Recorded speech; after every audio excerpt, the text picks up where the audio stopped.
Allegiance. I pledge allegiance to the flag of the United States of America and to the republic for which it stands, one nation under God, indivisible, with liberty and justice for all.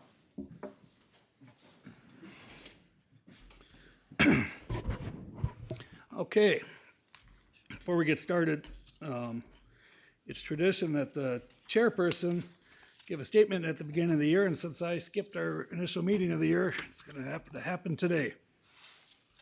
So bear with me. There are approximately 164,784 people living in Olmsted County today. 122,692 live within the city of Rochester, and 42,090 live in one of our smaller communities such as Stewartville, Byron, Pine Island, Eyoda, Orinoco, Chatfield, and Dover, or one of our 18 townships. 139 are currently in our adult detention center. In addition, there are approximately 2,739 people arriving in Olmsted County today alone to seek medical treatment at Mayo Clinic, and most of them have brought along at least one family member for support. Over 42,000 people are in Olmsted County today because they work for Mayo Clinic. The next largest employers in Olmsted County are Rochester Public Schools with 2,872 employees, IBM with 2,794, and Olmsted County with 1,371 employees. 42,283 of our Olmsted County residents do not own their own home. 28,672 are 65 years or older. 30,485 are people of color. There are 704 more women than men living in Olmsted County. 8,240 of our adult residents have not graduated high school. 13,183 of our residents live below the poverty line. The median household income in Olmsted County is $90,452. 5,382 of our households earn less than $20,000 annually. 9,170 earn more than $200,000. 10,546 of our residents under the age of 65 have a physical disability. 6,756 of our residents under the age of 65 do not have health insurance. 24,388 of our residents speak a language other than English in their home. 18,785 of our residents were not born in this country. 8,997 of our residents are in need of treatment for substance abuse. 46,634 of our residents dealt with anxiety or depression in the past year. On any given day, there are approximately 200 adults experiencing homelessness within Olmsted County, and Rochester Public Schools has identified about 570 students who are without permanent housing. There are 7 Olmsted County residents who have been elected to respond to the various needs of all of the people outlined above. I believe there is one common denominator that all Olmsted County residents have in common. They want today to be better than yesterday, and they want tomorrow to be better than today. In a community that is comparatively prosperous, forward-thinking, and poised for growth, I think that's a reasonable expectation. I can attest that the 1,371 Olmsted County employees and 7 county commissioners go to work every day with the goal of making sure that every one of our residents and visitors has a better chance to thrive today than they did yesterday. Olmsted County is a great community to work, live, and grow in, truly second to none. I am proud to represent Olmsted County and vow to work with my colleagues to make sure that Olmsted County continues to lead and our residents truly have a chance to thrive. I am optimistic that 2025 is going to be a great year and look forward to putting in the work necessary to ensure that happens. Thank you.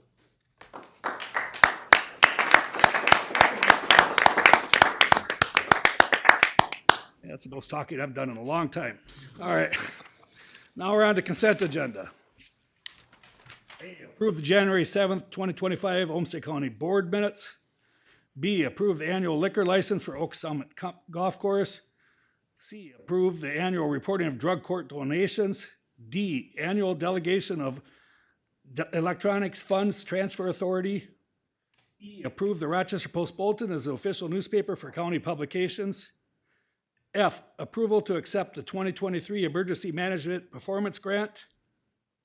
And G, revision of the 2025 County Board meeting schedule. Can I get a motion? Move to approve the consent agenda. Can I get a second? Second. Okay, we have a motion, a second. All in favor, say aye. Aye. Aye. Opposed? Passes. All right, next up, informational items. Rochester Community Warming Center update.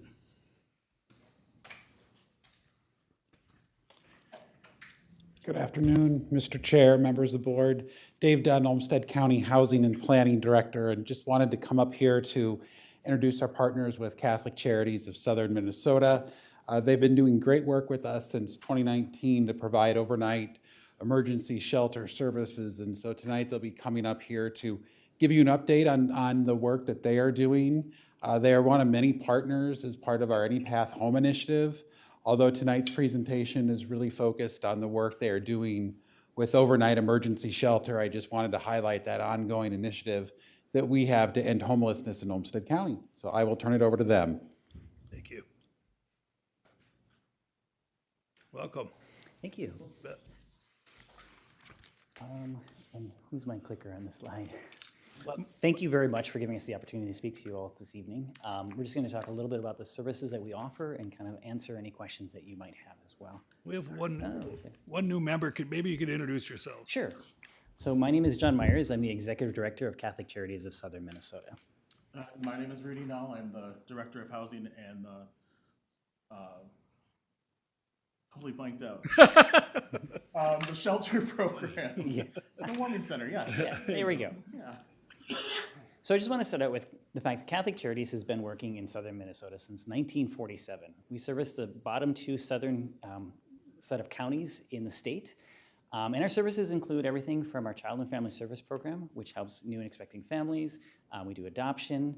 We do adult advocacy, helping with guardian conservatorship.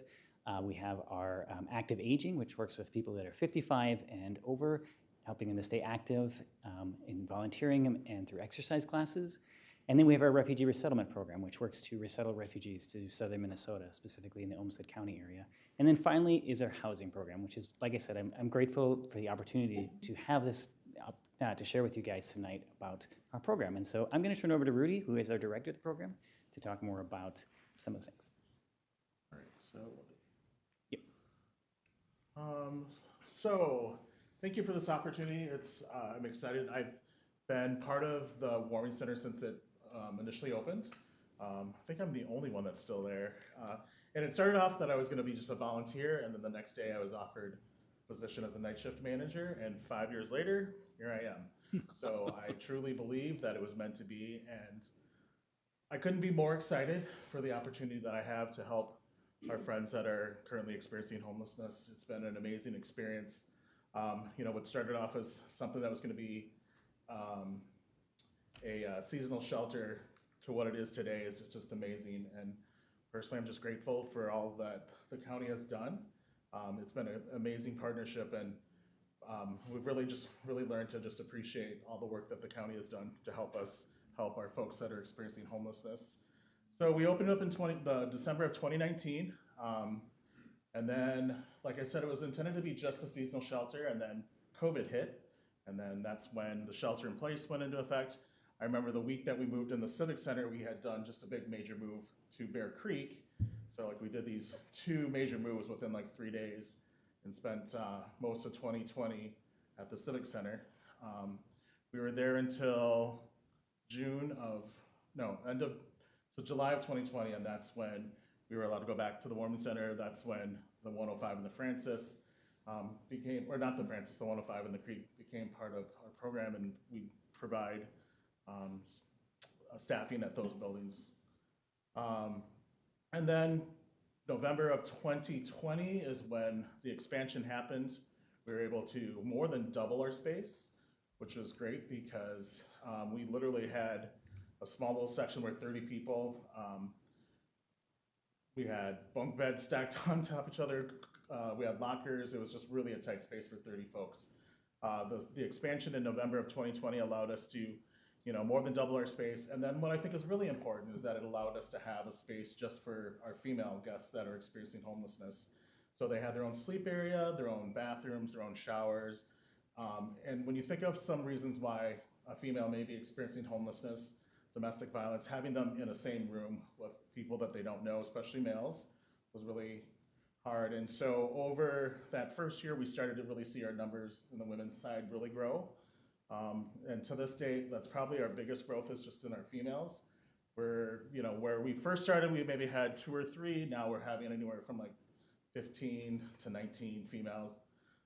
So it's been nice to have that area. And I know that there are a lot of females that are very appreciative of having their own space. We don't allow men to go onto that side unless that's staff. So, and then last year, we started the overflow space.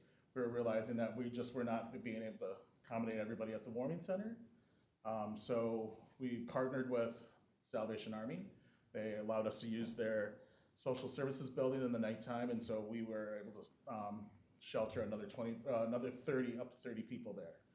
And from pretty much the beginning, the first month was kind of slow, but then once our folks on the street noticed that we were open, they started to utilize it, and we were becoming very full. We were seeing people that would normally not come to the warming center just because that many people in a small space, even though with the expansion, it was a lot of commotion, and a lot of our folks sometimes with anxiety just don't do well in the warming center space. So so where we first started, we were seeing 30 folks a night. Now we're anywhere from 75 to 80.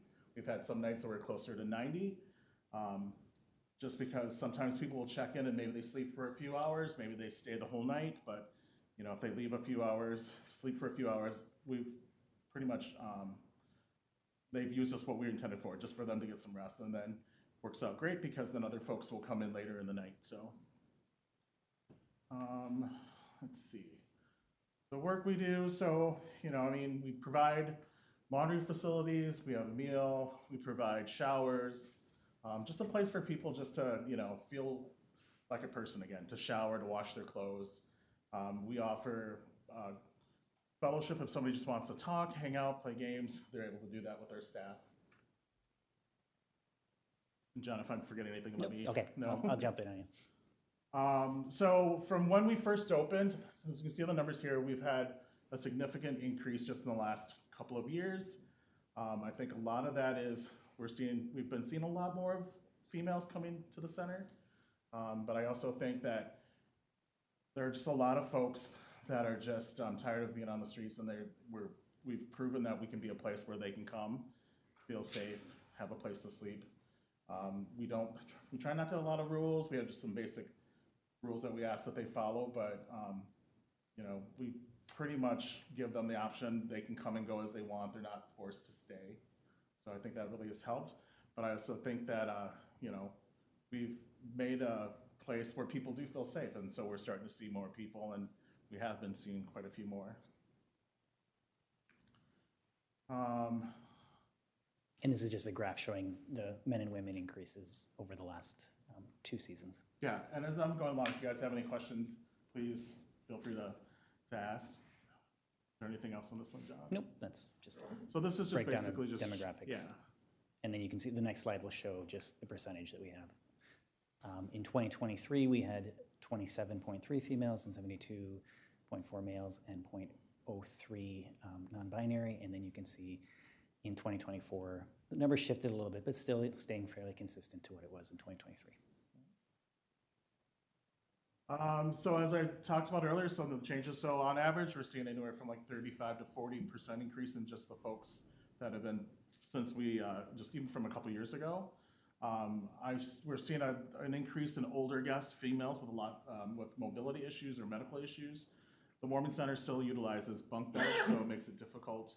If we can't have somebody crawling into a top bunk that mobility-wise is not able to, so that becomes a little bit of a concern, and just trying to make sure that we have safe beds for folks.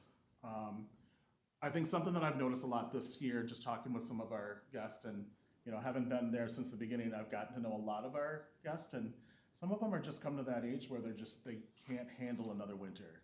I've had people come to my office and just, like, Rudy, I can't do this anymore. They're just really frustrated and happy to say that we've gotten some of them housed. But I think they're just kind of aging out and they're just not able to do the winters, especially a winter like we've had so far. It's been really rough. So I think one of the other changes that we're seeing that we're really impacting the center is just, we're running out of space. We are getting to that point where when we were at the original warming center, when it was just that one section, we were having a lot of issues with people fighting, just tempers. We're getting to that point now. So we use the warming center as the intake, but we use that for intake for the overflow as well, so everybody comes there. That's where, they'll sign up, get something to eat, and then depending on, if they go to the overflow, then they will walk over to the Salvation Army. But anywhere from like 8:30 on, we can have 67 people coming and going, and it's such a tight space. Our dining area can only hold, like, we've got 3 tables and chairs for about 12 to 15 people at the most. And so there's just not enough space for people to maneuver through the shelter without literally being on top of somebody. The overflow site, as I said, is at the Salvation Army, and they're open from 10 o'clock until 7 a.m. We're seeing 25-30. It's been a great partnership with the Salvation Army. Steve has done a lot of great things, and we communicate a lot about just the different things. We've also helped them out. If their maintenance person isn't there, we'll help out. So it's just been a great partnership. We're able to kind of just also help them keep an eye on their lot sometimes at night as well. So, and again, just kind of going back to why they would come to the overflow versus the warming center. When you have 45, 50 people in the warming center, sometimes it's just too much for people, especially if you have issues with anxiety, if loud songs trigger you, or if you're paranoid, it's just not a very comfortable place. So when they go to the Salvation Army, they have a little bit of more space, they're not so next to each other, and it's a lot less people. And it should be noted that prior to the overflow space, those individuals there would not be space at the warming center. So unfortunately, they'd have to be turned away. So thankfully now we are not having to turn folks away, but prior to the overflow, that was happening on a regular basis. Yeah, that's been one of the greatest things about the overflow is that we have not had to turn people away. People that aren't able to come as if they're on a trespass or for behavior, but we've really worked hard with those folks to give them a second chance, just because there isn't really anywhere for them to go. The other part of the Salvation Army overflow spaces that we're seeing is just that group of people that they're service resistant, that don't use the landing or don't come to the warming center. We're starting to see folks there. So I have our lead advocate who works the overflow site is a recovery peer specialist.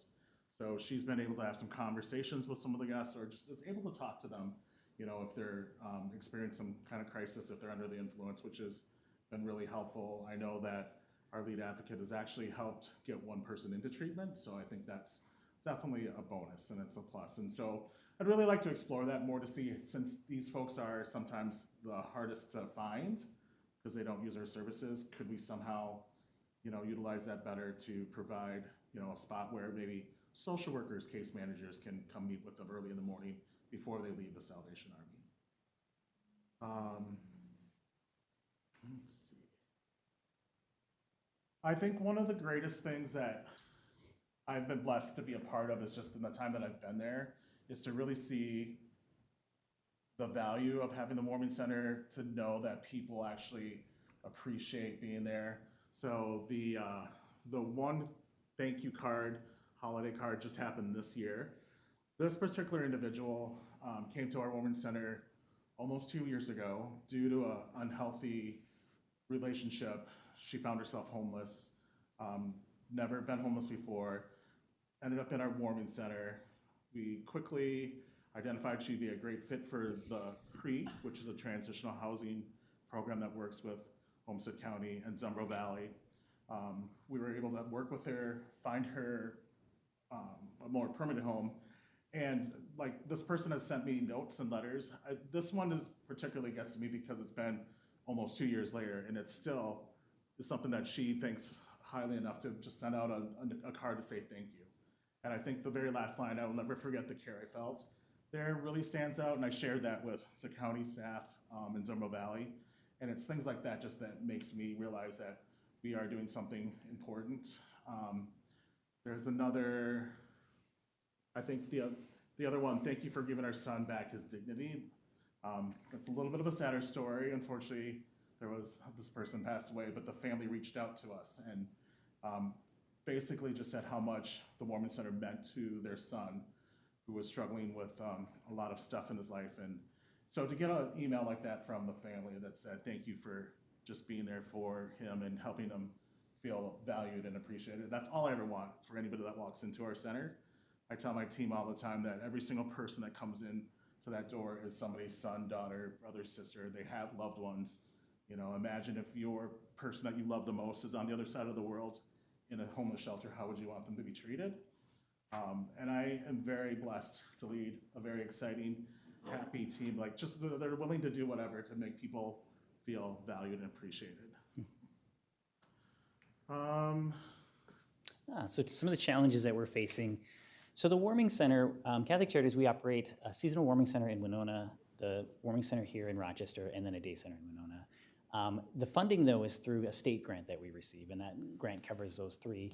However, it does not cover the full cost of running a warming center. And so basically, we rely heavily on donations to cover the other portion of the warming center. This year, the donations we need to raise is around $170,000 to cover those two warming centers and the day center.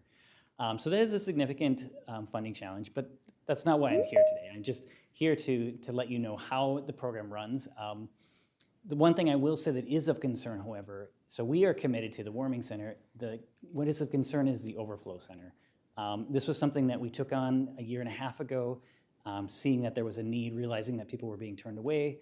And we worked with some partners, we worked with the county, we worked with the city to get some funding to keep it going. However, we are finding that we are exhausting our funding soon.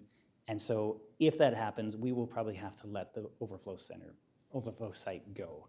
And so that is a concern because that means those 20 to 30 individuals each night will not have a place to go once we've reached our capacity. So I share that with you as well. And the other thing that Rudy had mentioned was about space itself. That ideally, what we'd love to do is not have an overflow site, but have it in one place so that we don't have to have duplicate staff and we could actually cut down on some costs by having it in one place. I will just say, though, that our goal is not to build a big place. Our goal is not to have a big shelter. And sometimes people ask me, what is the role of emergency shelters in this housing program? And I often think about, since we're in a medical town, I think of the ER, that you need an ER, that any medical system, you need a place that people can go for an emergency. But to think that the solution is to keep building a bigger and bigger ER is not the right approach. There are other ways that we can mitigate against the emergency, and there are ways that we can get people treated and out of the ER faster. Excuse me. And that's the way I look at the emergency shelter. Our goal is not to build it bigger. We just want to be able to cover the capacity that Rochester needs so that they can find other options. And Any Path Home is a great example of how we're trying to do that with working with partners to get individuals on this name-based database, to get them connected with caseworkers and move them to permanent and transitional and permanent housing. So like I said, we're just one small piece. We're that emergency room when there is an emergency, but we would love to see other solutions as well. So thank you very much for your time. Again, on a cold night like tonight, it's a good reminder of what the Warming Center is for many, many people. So with that, I want to just open it up for questions for Rudy or I. Are there questions?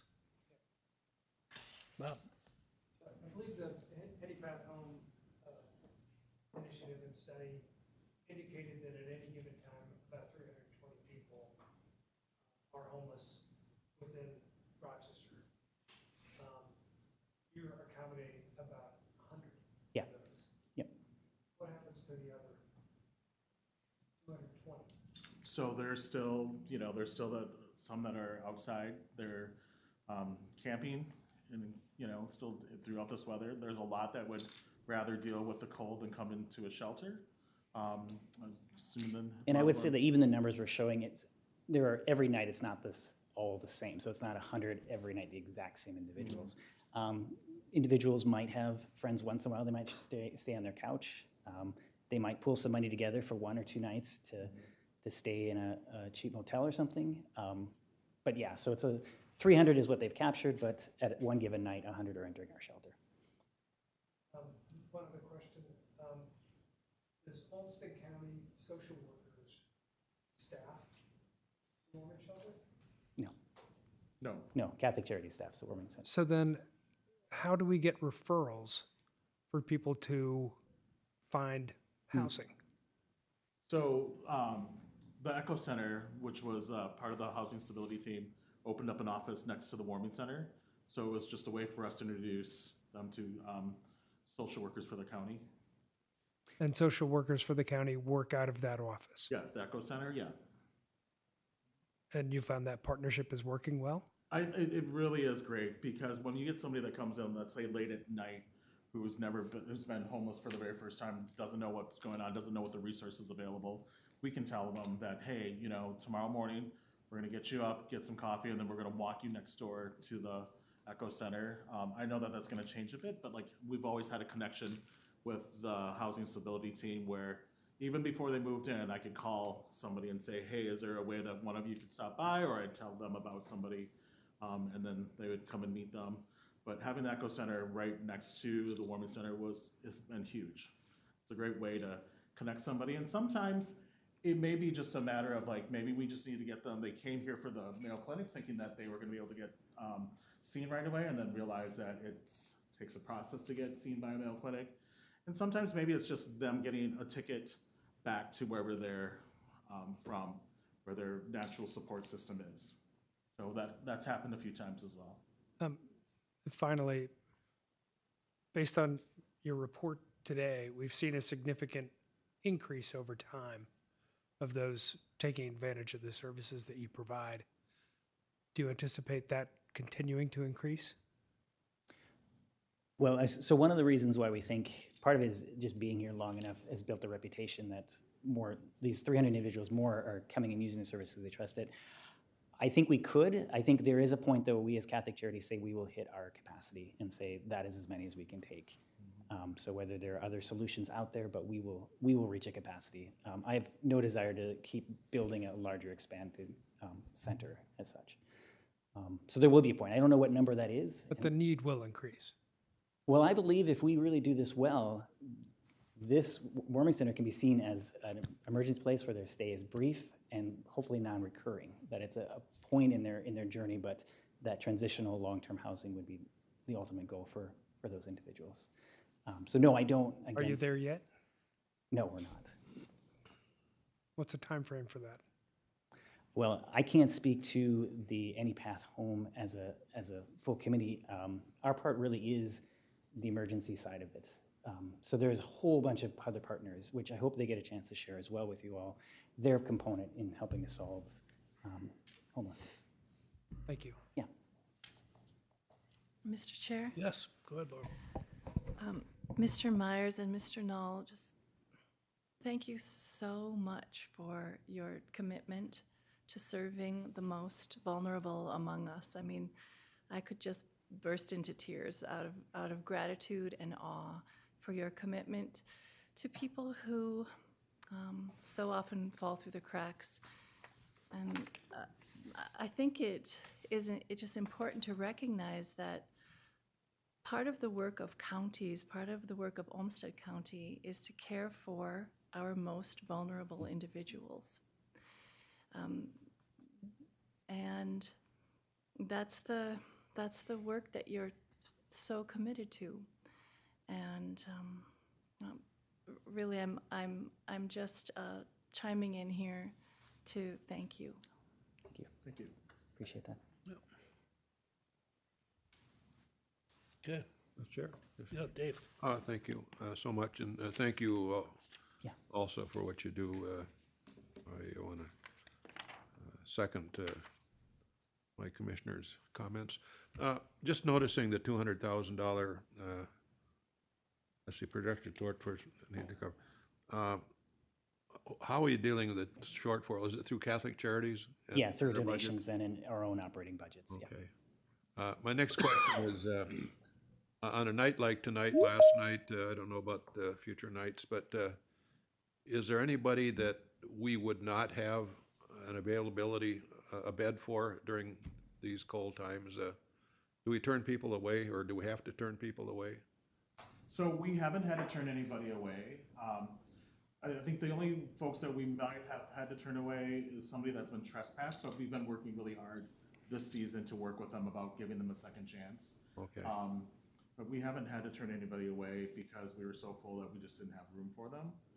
If somebody has, done something that got them trespassed, then, they have to spend some time out. But like, even this last couple of nights, we've kind of, understanding that the weather has been really, really cold, we'll let them in with the understanding that, hey, we were gonna give you some grace tonight and show you that we wanna give you, that you're safe, but, that trespass still, or give them a chance to fill out a trespass form where they basically just acknowledge why they were trespassed or their behavior and what they can do to change it. So this is the first time that we've ever done that this season, and it's been working really well. So great, we're giving people that second chance.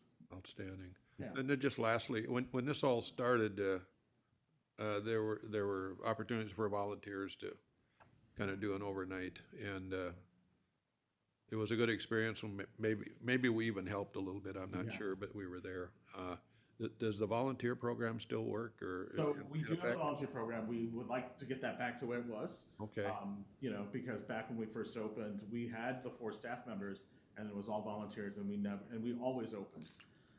And so that's volunteers coming at 2 o'clock in the morning, which is pretty impressive. So we are working on trying to engage those volunteers again. We've shortened up our volunteer time, so I think there's a lot that we can do to help get them. Overflow might be a little different because we're going to need them to be there overnight, but we're working on it. We've got a volunteer engagement coordinator that's working with all of our programs at Catholic Charities, and one of them is the housing program. Okay. Right, and we are seriously looking at that, especially for a shortfall in costs. If we can use volunteers as well, that would really stretch our dollars to be able to serve longer. So yeah, absolutely, volunteering is a big part of it. I just took it as a good life experience because it's pretty easy to live in this town and not see kind of the other side of the coin, and it's important that we do. Yeah, great. I have a question. Go ahead, Laura. In your experience, just approximately what % of your guests are gainfully employed? Currently right now, there's quite a few that are employed. I would say out of the 50 regulars that come to the Warman Center, there's probably 4 or 5 right now that are working, and so we do reserve. So normally our policy is that we don't reserve beds for anybody, but if somebody is working, we do work with them. They just show us their schedule, and then we'll record that, and then we'll save them a bed, just to help them, support them in their efforts to get back on their feet. Yeah, so we do have quite a few that are working. There's still some that are looking for work, and every once in a while somebody will pick up an odd job like shoveling snow, and then we'll get a little note saying that they're going to be helping out with that. And so we try to accommodate them and reserve them a bed to help them out as much as possible.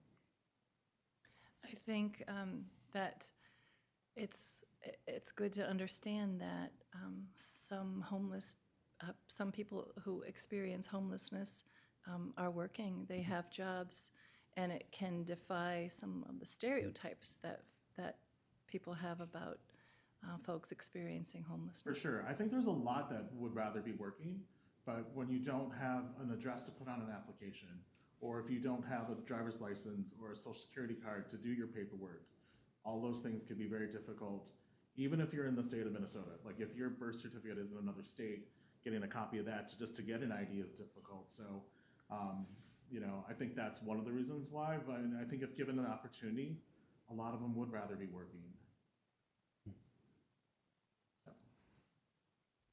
Okay. Well, thank you, guys. I appreciate the report and all your work. Appreciate it. Okay, next up, laws, policies, and practices related to immigration. I don't know who's starting this out.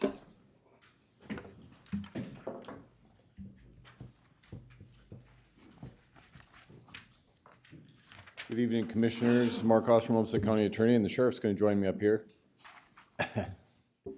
Kevin Torgerson, Olmsted County Sheriff.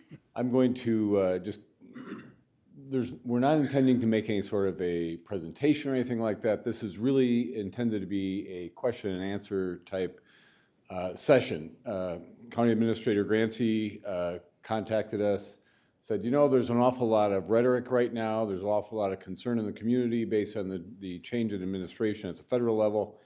And there's a lot of questions, and we understand that you as commissioners are fielding some of those questions, and so thought maybe it'd be a good opportunity for the two of us to be here, really kind of do a Q&A with you if you'd like. I'll make a couple of opening comments.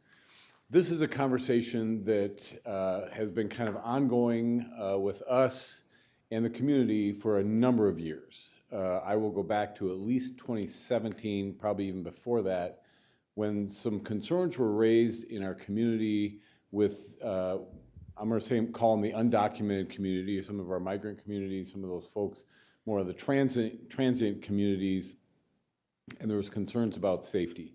Mr. Wheeler was up here earlier and during the comment period and commented about concerns for vulnerability of some of those folks and challenges that they may have in reporting public safety events or other events where they really do need the services of either public safety or other departments within the government, and a reluctance because of some of the that larger conversation that's going on in our communities, a reluctance to actually come forward and ask for help or report some of their concerns.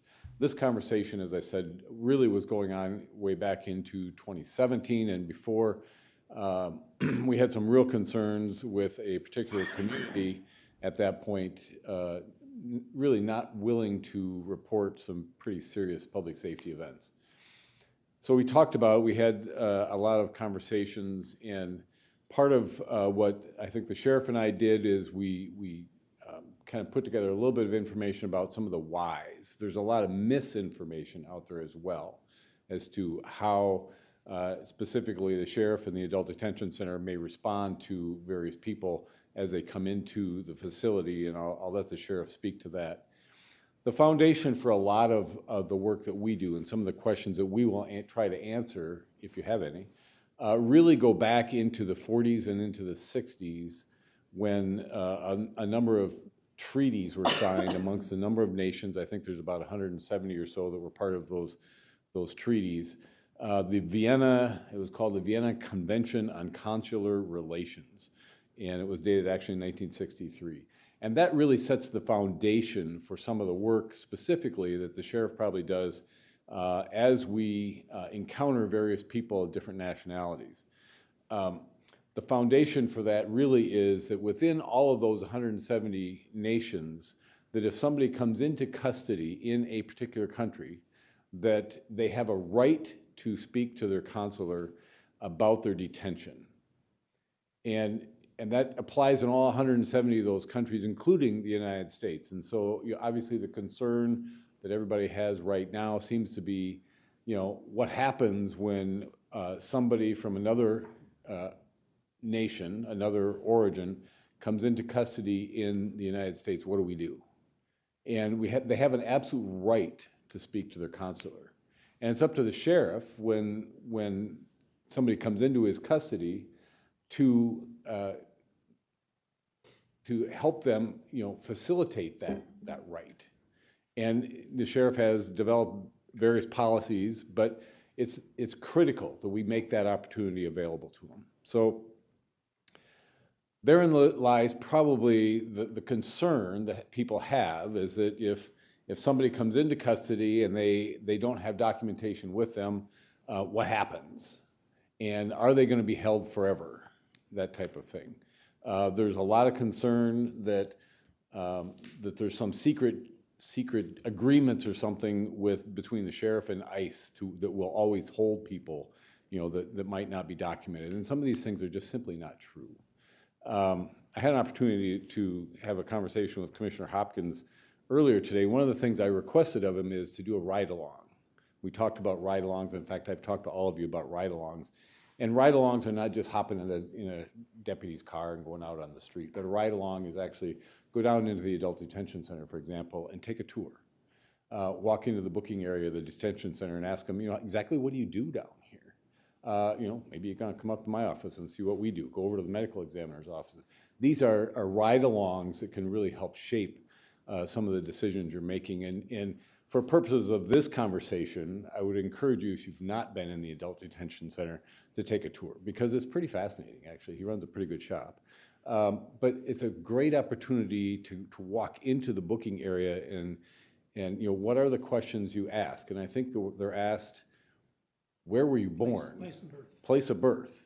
And if you say something other than the United States, that's when this duty to notify your consular is invoked. So if I walked in, I'm Norwegian. I wasn't born in Norway, but if I was Norwegian, I was born in Bergen, I would tell the sheriff that, and they'd get on the phone and they'd find out, who should Mark call? That's the point. But there's no other secret agreements. So really, that's the biggest part that I wanted to share with you, is that the sheriff has this obligation. It is born out of these treaties that go way back to 1963 and even beyond. And it's super important, not only that we comply with those, but it's my hope, I don't like to travel internationally, but if I did and I came into custody, I would want somebody to be calling my consular in the United States. And so that's why we abide by these. It's probably a good time for me to stop talking and turn it over to the sheriff a little bit, but it's really an opportunity to do a little Q&A if you'd like, but just kind of set that foundation out there, so when you're getting these phone calls, either you're better equipped to answer those, or you're going to direct those calls, hopefully, to this guy. Yeah, there you go. I'm going to just clarify one thing. We don't get on the phone right away. It's not instantaneously when someone says they're born somewhere else. What happens, again, the first thing is we don't accept anyone unless they've been charged criminally or there's a court order. There's no other way to get into the facility unless we let you in to take a tour, basically. So what happens as a part of that booking process, again, I really would say, like Mark said, take a little time and go down there and just watch a booking process. Probably, there's really no time to say that when's the best time. I can't ever really say that because we just don't know. But if you get the opportunity to see a booking process, part of the booking process is asking all the questions that Mark was explaining. The second part of it, or another portion, is photographs and fingerprints. The fingerprints now are the most instantaneous portion of all of this. They're computerized, and as soon as they get printed, they go right into the system, they go right to the BCA, and the BCA throws that to the FBI. The FBI then runs their thing. And again, I don't know the timing of all this, how quickly it happens, whether it happens at the same pace Monday through Friday and then on weekends or nights. I haven't sat there and timed that out and tried to sort that through. But that's where it ends up. The FBI is the national database for fingerprints. It's been that way since I was doing them in ink back in the 1980s. And it took a lot more time. So they go through the computer system, the FBI looks at it. Of course, the FBI is at the federal level. They share that with their partners at the federal level, and then that is disseminated out. So when ICE gets it, because they're a federal partner, then they have the opportunity to give us a call and say, hey, you booked in so-and-so last night or this morning or yesterday afternoon, whatever it is, and here we go. This is what we would like you to do. One of those is, hey, would you put us in touch with that person? And we don't force anyone to speak to anybody. If they say they don't want to talk to their uncle, they don't have to talk to their uncle. If they don't want to talk to ICE, they don't have to talk to ICE. We don't force that upon them when they're in there. We let them know, hey, there's an individual who's representing the customs enforcement folks, and they would like to speak with you. If the detainee says, no, I don't want to talk to him, so be it. That's that.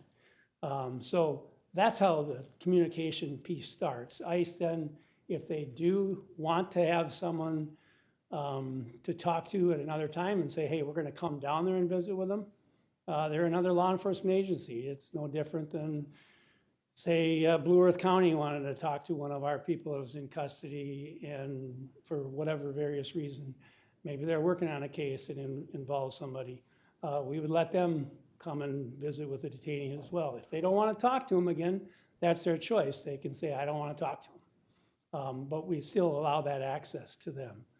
And I know people have questioned that in the past. I had another thought that escaped me. Mr. Chair, could I just, Go ahead. can you help me see? So I can understand you get arrested on the street and then you pull into the back garage here and, Yep. and you do booking, I guess, and Yep. booking is sort of like signing in at a hotel, I suppose, a little bit more. A little bit more involved. But, We don't ask for your but credit then- card. But then the word charged, I didn't, you don't, deputies don't charge, you charge, We have to right? have probable cause. They're Right, they're yeah. brought into the facility on a probable What does cause. charge mean? I mean, and you do it. Well, it's probably a real generic term. Yeah, it is. So Okay. my office formally charges people. Yeah. We send those charges up to the court and the court signs off and that makes it official.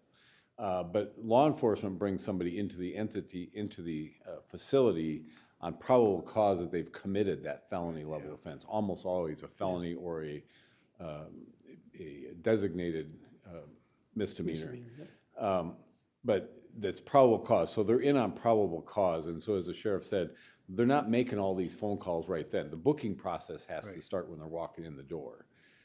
But some of the rest of these, making sure they have these calls and stuff, happens after the formal charging process is occurring. And so that could even be the next day or whatever. Well, it depends on the individual.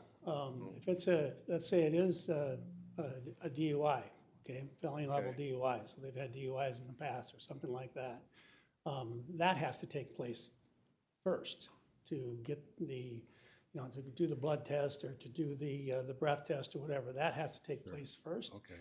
And then the booking process takes place. If the individual is either too intoxicated to be booked in or is unable to answer questions at that time, then yeah, it could wait until the next morning. But generally, the staff is going to do everything they can to try to get that individual booked and fingerprinted as quickly as possible. And it seemed to me, somebody said that you can't call the consular until you're charged. I don't know if I heard that right. But then, what if you call the consular? What's that conversation about? And what can that consular do to either help or guide this person? Really, that's $1 million question, and I've never called because I don't know. But really, it's all about protecting their right. All right. And obviously, that's what we're all about, is protecting their rights. And under these treaties, they have a right to have access to their consulate, the right to have their community, their country aware that they're in custody. And that's what it's all about. I would guess that a vast majority probably just don't need to or don't want to talk to their consular, but we still have to afford them that opportunity. Thank you. Yep. The whole charging process, it's all complicated, but we got to get people charged within 36 hours of when they come into the facility. So, some of this stuff happens fairly quickly, but it's all a very fluid process. And again, it kind of speaks to why it would be really interesting for you to go down and actually maybe go through it. Blow into the I don't think I call it a breathalyzer anymore, but blow into those machines and just see how this process works. See what the pink room looks like. Yeah, and I would say one other piece to it that has been a pretty frequently asked question, that's what's it look like when they get released? And as Mark, I think, stated early on, we're not allowed to detain them any further than they should be, and that's the truth. There used to be a process that was, I can't remember again, that was probably around that 2017, 2018 period where there was such a thing as called an ICE detainer. Detainer was simply a member of the enforcement organization for customs enforcement. They would call us and say, hey, we want to put a detainer down, or we'll fax you a detainer on so-and-so. And sheriffs around the country were honoring that, and without any real understanding of what that all meant. And then there was some court cases and some things that bounced around, and it was determined that no, we can't be doing that because it is not a court order. It's a officer of ICE who is just saying, hey, I want you to hold this guy. We're gonna come down tomorrow or in 2 days and hold on to this person. That's wrong. We can't do that. And so the current practice, we haven't honored those ICE detainers, I should say that, for many, many, many years now. I don't even remember exactly when that happened, but we don't and we won't. And again, as I stated before, the only way someone can be processed into our facility is if it's a court order that says a judge has said, a court has said, they have to be held in custody, or there's probable cause that a criminal event has occurred, and that process has to begin. And that is all before Mark's office gets the actual charging process in place. And so there's all that. Now, let's say that the individual gets arrested and it's Friday night. There's no court on Saturday, Sunday, and maybe even a holiday like we had this week. There was no court yesterday. So now it's Tuesday morning, and everyone who has been arrested since Friday afternoon through Monday night, and even until Tuesday morning, is still in the facility, for the most part. There's some other ways people can get out, but I'm not gonna get into all the weeds on that. But for the most part, those folks are in there. So they go to court today during what we call first arraignments or first appearances. And that's simply to have them face the court, face the judge. The judge says, this is what you're charged with. It's real simple back and forth. And the judge then at that point makes a determination on whether that person should be detained further. Now that's a court order, and the court order, the judge can say, sheriff, keep this person, here's the bail, or no, there's no bail, or whatever, those conditions are set and it's met. But if they get out, here's the conditions on what they can do if they get out. So there's a lot of stuff that plays around with all of that. So let's say the judge says, no, this person can go, we can wait on the charging, we're gonna let this person out on their own recognizance generally. There might be some conditions to it, but they're gonna be allowed to go free. Then that individual is in court. They're up there with our detention deputies. They're making notes feverishly to make sure they have all that information correct. They process that person upstairs after court's over. And then once they get the groups, and it depends on how many people are up there at a time, they will come down back to the detention center. They will be put back into their unit as all the rest of the stuff is going on during the day with the other courts and everything else. And then booking again will now process them. First thing is to be sure that their court notes from the detention deputy that was taking the notes feverishly in court got them right. So they'll double check with courts to make sure everything is correct and this person is allowed to go free. So that gets done, that's approved by a sergeant, and then the process can begin, and it just takes time. Generally it's, and I hate saying times, generally it's no more than 2 hours. It depends, again, how busy it is. Tuesday morning after a 3-day holiday weekend can be a lot longer in releasing people than not. So if ICE has called us in that time frame and has said, hey, when this person is eligible to be released, we will come and get them. We want to come and get them. And quite often, I shouldn't say often, but now and again, they'll still ask, hey, can you hold them? We're going to be there at this time. No, we can't. Staff is very dedicated in doing that. And then they'll leave a note in that person's file, and that file then will be opened to begin the release process. And at some point in there, usually the sergeant has a hold of that. They will then call ICE back and says, okay, this individual is to be released. The same thing would be in place if it was, again, like Blue Earth County. If Blue Earth County said, hey, we've got a warrant on this person, or we need to talk to this person, let us know, we would do the exact same thing to them. We would call them back up and say, hey, they're getting out, we're beginning the releasing process. You wanted to come and get them, or you wanted to see them, come on over. That's how it would work. And it'd be about, again, what is it, hour and 30 minutes, hour 45 minutes to Blue Earth County, Mankato. So the same kind of process. That's what's done. If they get here and the individual is still here in custody, then ICE is allowed to, again, they're another law enforcement agency. They feel they have the reason to take custody of this person. That's their issue. That's their federal court. That's what they have to prove to their court, not to our court and not to us. They can, with the proper credentials and information, they can then pick that person up. Mr. Chair, I know probably said a lot of stuff there, so now you have more questions. apologies for interrupting. I just No, that's have fine. a I question was at the end. about the moment that you're describing. Do you, Sheriff, have any discretion about receiving that call from ICE or making a call to ICE? Do you have a discretionary role, or is there a protocol that you adhere to every time? Same as if it would be Blue Earth County. They've called, they've said, it's in the file, and it says, hey, when this person is eligible to release, let us know. The same thing. Then the sergeant calls them, the booking corporal will call them, someone will make that phone call when that time, when they have the time to do it, when they're able to make that happen. There's no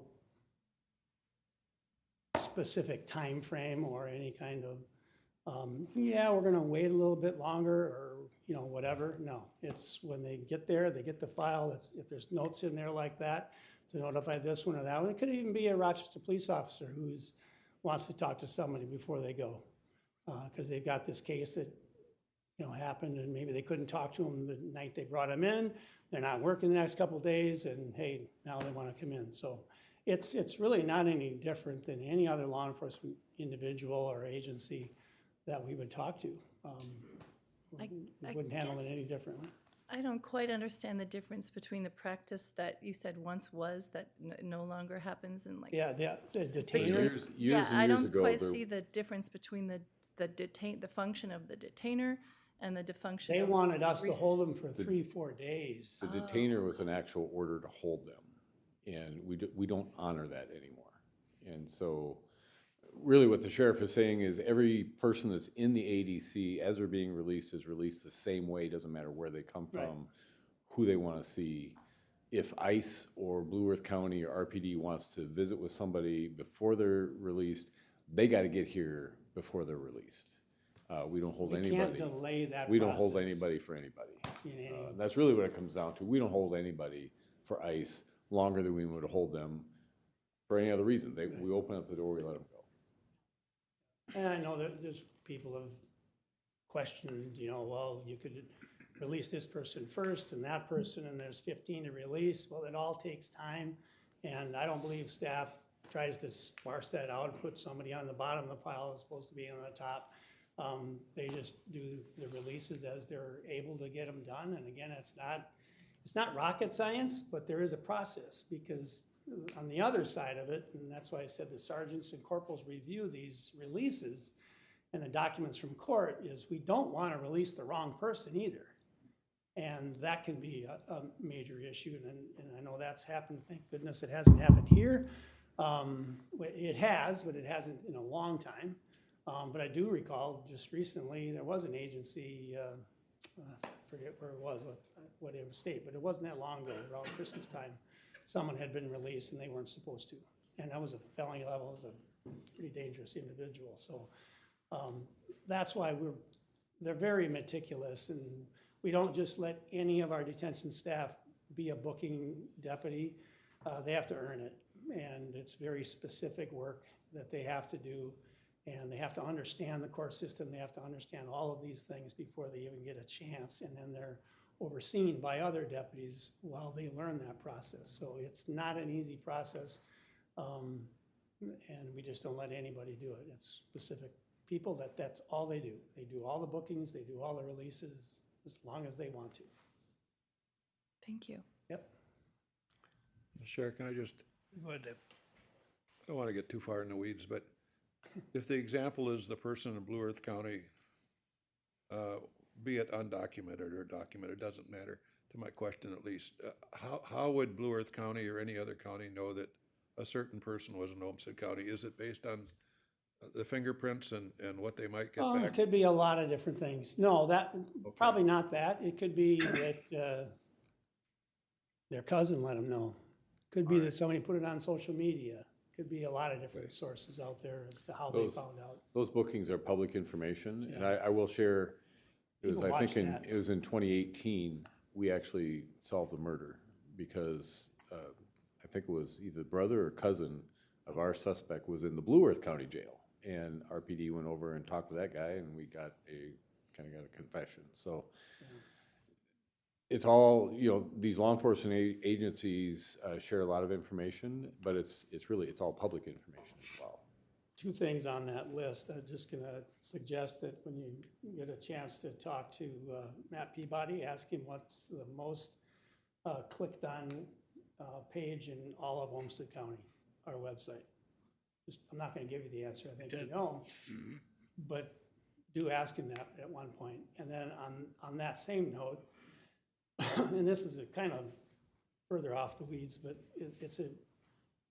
I think it's very poignant for this conversation, and that is, I had a school counselor many years ago tell me when I became sheriff that I was down there visiting and had been involved with some things down there. We were just cleaning some stuff up, and the counselor came over to me and said, "Kevin, don't you ever take the who's in custody page off your website." That wasn't even part of the conversation. And I said, "Why?" And he said, "Because I look at it every morning to see which of my kids' parents might have got arrested last night, because we are going to contact them and help them, support them through the day-to-day, because they probably had a tough night." So the answer to the question was the who's in jail, who's in custody is the most watched page. So that's how they find out. There's a lot of different ways. It could be word of mouth, could be social media, could be a phone call. Hey, somebody's this or that. I don't know. But just to follow, is there somebody in Cass County that gets arrested tonight and that person's important to Olmsted County? You just don't kind of automatically find out off the computer or something like that, right? Or could you? No, there's not like when we Yeah. enter that name, it shoots off to Cass County. No, not that. No, it's not like that. We're not that connected. But if it's a warrant, if there is a warrant on it of some kind, Warrant might be. that definitely signals it, and we do make that phone call as well. But actually dispatch does that before the person is even brought into custody, because we want to make sure on the street that person is the right person at that point in time. Okay, thank you. Yep. So the closing comment, I guess I would reiterate again, Mr. Wheeler, when he was up here earlier, talked about the vulnerability of this population. We are very aware of that and very concerned about that. And some of the things we experienced a number of years back, some of these folks would just simply refuse to carry any form of identification because they thought that would help them get caught. It doesn't. It makes it worse. The not reporting public safety events, things like that, we're very aware of that. We're very concerned with that vulnerability. And so, it's one of those things that, bless you, that we all would like to continue to try and help dispel some of these rumors and dispel some of these concerns, because we want our community to be safe. We want everybody that lives in this community to be safe. We just heard a great presentation about the warming shelter and the work that they do for the homeless. Some of these folks are, in a big sense, homeless. And, we're concerned for all those people. So that's the whole point of being here, is to try and dispel some of that stuff, but to keep forefront this concern about this national rhetoric that is creating all these larger concerns and causing a lot of people to just, unfortunately, kind of go underground in a sense. And that doesn't make any of us any safer. So we truly, really do want what's best for our community. And the best thing is, please don't hide from things like that. Yeah, and please have them ask us. But there is one more thing, and you just reminded me just as you were talking. We don't ask the question of origin of birth at traffic stops either. That's, or in taking a report. So if someone does call, someone's been assaulted, a domestic violence, or whatever it may be, that's not a question that the average deputy or officer on the street ever asks. It's just not part of it. We don't do that. We're not concerned with that out there. The concern is about the victim and getting help to the victim and support for the victim at that point, and making sure the individual that caused the problem is taken care of. in the way that they need to be taken care of. So that's another rumor that's been going around for years and years, is that, you know, we go up and you know, that's one of the questions. We don't do that. The other question that comes up too, that is, again, a rumor in some places, and that is if their only identification is a green card or some other form of identification from some other place, we accept it right on the street. We'll take that information down, give it back to them, and it's done. It's not something where our people would then, you know, secretly go back to the squad and make a phone call to ICE. They don't do that. That's not our job, that's not our place. So our staff are not doing that, and I know Chief Franklin and I have had this conversation as well, and we've talked about it in front of groups before, that it's just not something that we do, and that's kind of feeds into this fear that people have, that we're out there to, you know, to look in every nook and cranny. That's not our job. That's somebody else's job. They happen to work for the federal government, and we don't help with that. The only thing we're required to do is, like what Mark described with the treaties, is we are required to gather that information, which is what we do. It goes through, and the process takes place from there, and that's out of our hands. So I want to ask you a hypothetical, you know, because President Trump has vowed to deport tens of thousands of people. So let's say that somehow he finds a way to do that. What role do you foresee local law enforcement would have in that? Nothing. Okay, that's what I wanted to hear. We're gonna get out of their way. Okay, so That's not our job. The only thing where we could or would get involved is if there's agents here, and they do come here, there's no question about that. I'm sure Phil and others would say that they are here, or they come here. They don't have an office here. They're not, you know, in our building anywhere. But if they were down here and they were, you know, trying to find somebody, and say they found them and it got to be an event where it became dangerous, weapons involved or whatever, we would respond to help keep that peace and help with the public safety aspect of that. That's the only way we would get involved. Would they come to us and say, hey, can you send us your warrant guys and go out with us? No. The answer is no, we don't do it, we won't do it. They may tell us where they're going, okay, fine, but we're not gonna be there. And we're not gonna sit down the block, we're not gonna hide around behind the trees, we're not gonna do that. okay, well, I think that's an important message to get out. Yeah, So. thank you. There are a Good couple question. detention centers in the state that have a contract with the feds to hold people. Olmsted County is not one. No, and we're not gonna. Sherburne is one, I think Freeborn used to. Those are the Olmsted two County does that I not know have a of. contract to hold for ICE. So Yes. they're not gonna bring all those people to our adult detention No. center and hold it. We're not gonna hold That was a question I So, had today, actually. What if they came and they were able to, this is not my words, this is the words that was approached to me in the question. What if they rounded up 10 and it was 6:30 or 7 o'clock at night and they didn't want to drive all the way up to Sherburne County, Elk River? Would you take them? No. Why? Because they don't have warrants or court orders that says they can be held in custody. Only Sherburne or Freeborn is where they would go. We wouldn't take them, even if it was an overnight. Not happening. It's got to be a warrant or a probable cause criminal event that happened in Olmsted County for them to get in here. Mr. Chair, could I just, Sure. wouldn't the Federal Medical Center as a prison be a holding site?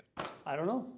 Probably not. I don't know. I don't know their details over there, but I doubt it, because those are sentenced individuals. It's kind of like, you know, we're not going to, Sure, I mean, it's yeah. not our call, but I just Yeah. was curious. same as if we had a state-run prison here, they wouldn't hold them there either, because it's not the same process. And I just want to reiterate, when you pull somebody over and they're not from here and they give you an ID, you're not checking to see whether they're here legally or illegally. You're just No. using that ID to We want to see identify the if it's an person. ID, is it real, and we'll run them on the name and date of birth like we would, and see if they have a license. That's what we're worried about. Or a warrant. And, yeah, and if there's warrants from somewhere else, and, Sure. yeah, then we go from there. Okay. Yep. All right. Are there any more questions? No, thank you, guys. Thank you. Appreciate it. for Very your informative. questions. Very helpful. A little bit. Okay, we're nearing the end. this year, instead of doing board and committee reports, I'm just gonna give you an opportunity to, if you've got a board report, or if you got a shout out to somebody, you can do it basically anything except, introduce a board action, or, say something detrimental about a colleague or county employee. So, is there anybody who would like to make a statement or board report? Quiet on this side. I have something to. There we go, Laurel, thank you. I have something to report. Good. Commissioner Rossman and I sit on the First Homes Board, and we got a kind of overview of activity at our most recent meeting. And for any of you not in the know about First Homes, they're a community land trust agency.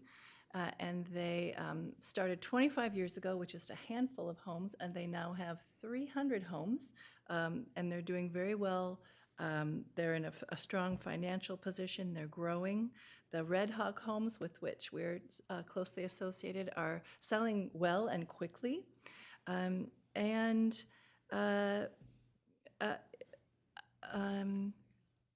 Did I, anything else that you would add, Michelle, about that first meeting that jumped out to you? No, I think that was a good overview. Okay, all right. That's my report. Davey? Just a little bit, I'm a new member of the Three Rivers Community Action Program. We met in Zumbrota, I believe it was last Wednesday. And just a couple of interesting things. One of the things that I hesitate to even share it with you, but they have compiled some demographic data of our region, and including our county specifically. It's very voluminous, but it's voluminous, I guess it is, but it's good data, and I'm hesitant to whether to have it all printed and share it with you or not. But if you want to see some good data, if you're data driven, why I'm happy to make copies of it for you. If not, it'd be a waste of paper. But so just ask me. The other thing, specifically that program, that one of the interesting things they're doing with the Rice County is a program, $200,000 to renovate mobile homes. They found with respect to the lower income housing need, at least in that county, and I'm sure it's all over, that mobile homes play a pretty critical role in this, and some of these homes aren't all that maybe they should be in many ways, and so they're going about Rice County and putting some money into working home by home, so to speak, and renovating those. And then the other thing that we talked about, and I'll share this one with you, is that Three Rivers Community Action Program is becoming a member, if you will, of Any Path Home. And in accordance, or at least in the process of discussing that membership, we did have an opportunity to see the charter document of Any Path Home, and I think since we, not this body, but the HRA is really the funding agency for Any Path Home, it'd be wise if I shared that with you, and it's only a couple pages, so you'll probably get an email from me on that. Okay. Well, I'm going to end like Sheila Cascade. I'm going to end with a quote. So today's quote is from an unlikely source, Norman Schwarzkopf. He said, "Leadership is a potent combination of strategy and character. But if you must be without one, be without the strategy." All right. Can I get a motion to adjourn? Second.